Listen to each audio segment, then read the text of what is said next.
ओम नमः संस्कृताय। संस्कृतशिक्षणे सर्वेषां भवतां स्वागतं करोमि। इदानीं सप्तमी कक्षायाः कृते त्रयोदशपाठस्य प्रश्नानाम् अभ्यासं कुर्मः। तर्हि आगच्छतु, अभ्यासं कुर्मः। प्रथमः प्रश्नः। उच्चारणं कुर्वन्तु। उपलब्धासु संगणकस्य चिकित्साशास्त्रं वैशिष्ट्यं भूगोलशास्त्रं वाङ्मये विद्यमानाः अर्थशास्त्रम। इन शब्दों का हमने उच्चारण किया। बच्चों, आपको भी इस वीडियो के माध्यम से सभी शब्दों के उच्चारण सीखना चाहिए। द्वितीयः प्रश्नः। प्रश्नानाम् एकपदेन उत्तराणि लिखत। यानी प्रश्नों के एक पद में उत्तर दीजिए। प्रथमः प्रश्नः। का भाषा प्राचीनतमा? कौन सी भाषा पुरानी है? तो उत्तरम संस्कृत भाषा। द्वितीयः प्रश्नः। शून्यस्य प्रतिपादनं कः अकरोत्? शून्य का आविष्कार या प्रतिपादन किसने किया? तो आर्यभट्टः। आर्यभट्ट ने किया। तृतीयः प्रश्नः। कौटिल्येन रचितं शास्त्रं किम्? कौटिल्य के द्वारा रचित शास्त्र क्या है या कौन सा है? तो अर्थशास्त्रम। कस्याः भाषायाः काव्य सौंदर्यम अनुपमम्? किस भाषा का काव्य सौंदर्य अनुपम है? तो संस्कृत भाषायाः। ये कस्याः के स्थान पर आएगा, लेकिन क्योंकि यह एक पदेन उत्तर है तो केवल एक ही पद आएगा। तो संस्कृत भाषायाः। काः अभ्युदयाय प्रेरयन्ति? कौन अभ्युदय के लिए प्रेरित करती हैं?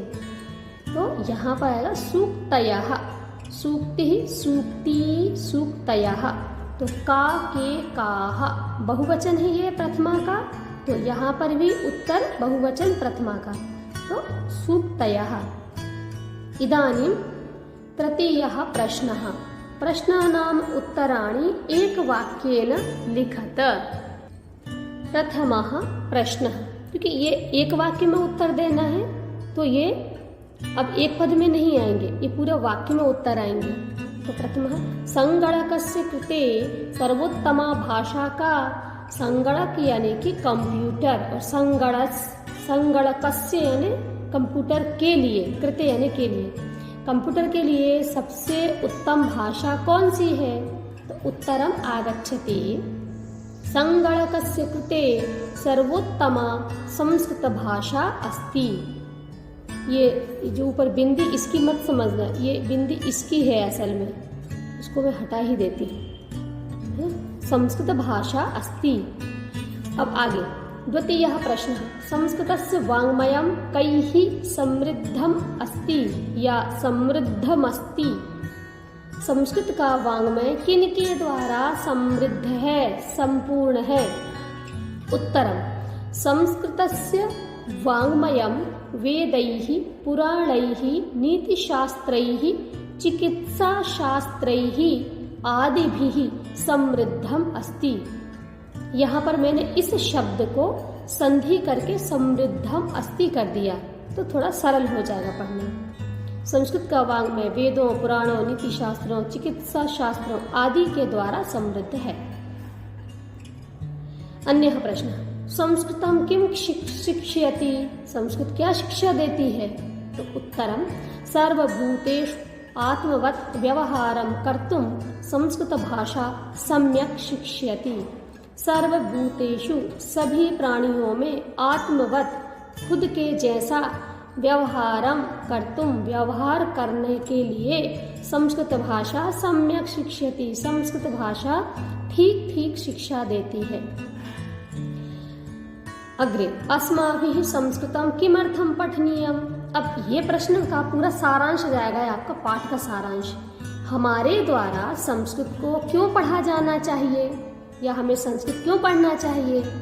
तो उत्तर आएगा क्योंकि संस्कृत ग्रंथेषु मानव जीवनाय विविधाः विषयाः समाविष्टाः। संस्कृत ग्रंथों में मानव जीवन के लिए विविध विषय समाविष्ट हैं, विविध विषय समाविष्ट हैं। महापुरुषाणां मतिः, उत्तम जनानां धृतिः, सामान्य जनानां जीवन पद्धतिः च वर्णिताः सन्ति। अतः संस्कृतम अवश्यमेव पठनीयम। अब भाई क्योंकि सारांश पूरा पाठ का है तो थोड़ा उत्तर भी बड़ा आएगा। संस्कृत ग्रंथों में मानव जीवन के लिए विविध विषय समाविष्ट हैं।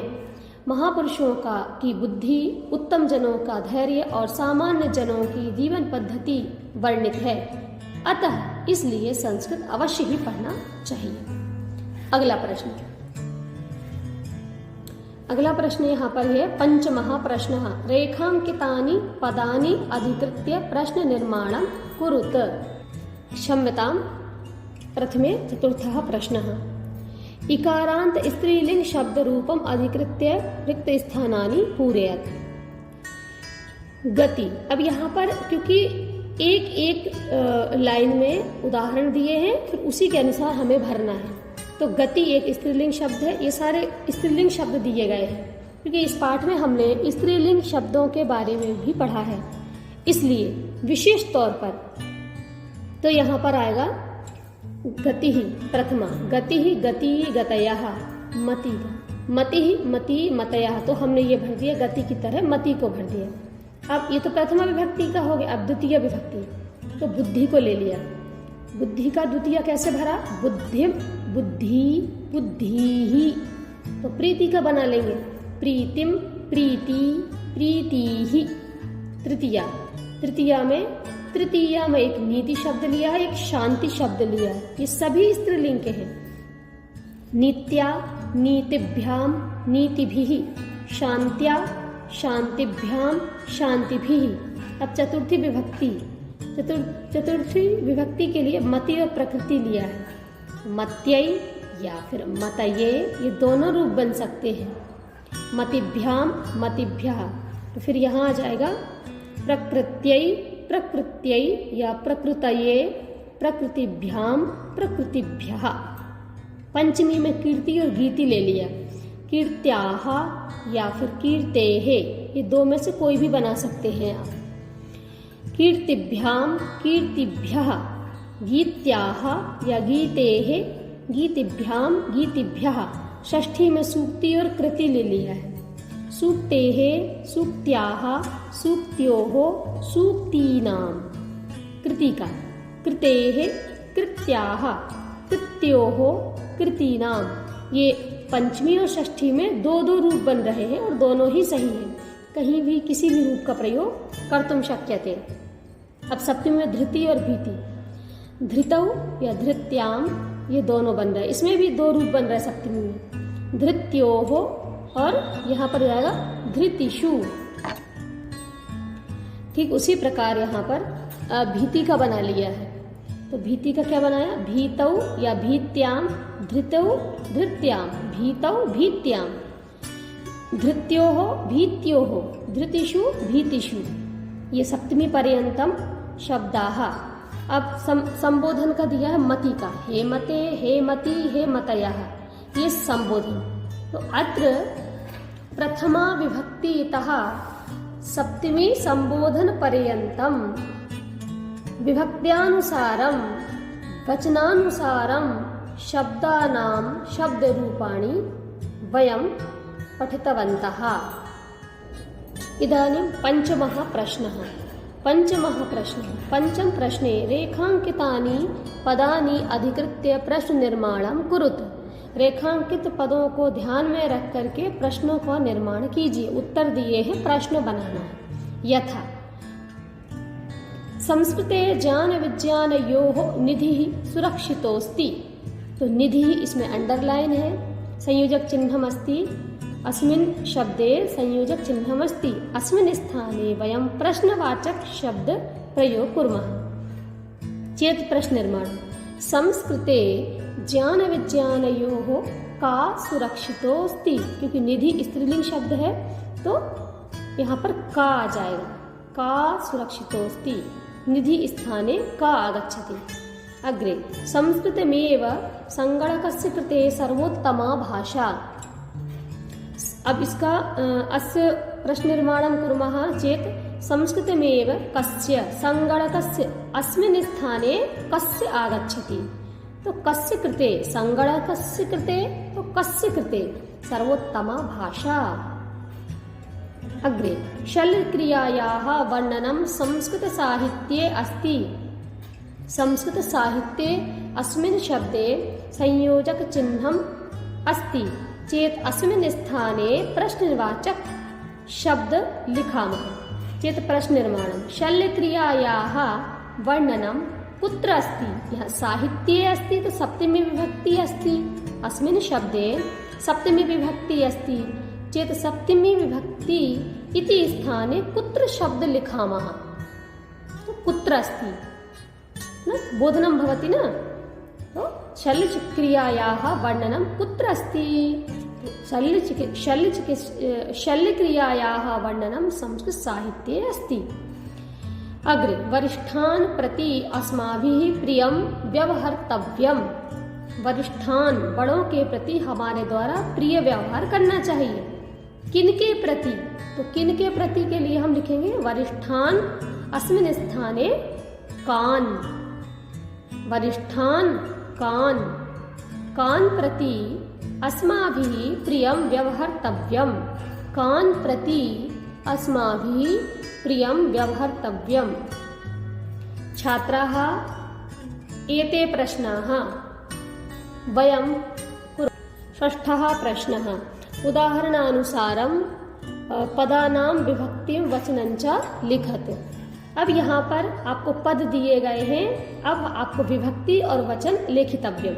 तो जैसे दिया है यथा संस्कृतेः षष्ठी एकवचनं, गतिः प्रथमा एकवचनं, नीतिं द्वितीया एकवचनं, सूक्तयः प्रथमा बहुवचनं, शान्त्या तृतीया एकवचनं, प्रीत्यै चतुर्थी एकवचनं, मतिषु सप्तमी बहुवचनं।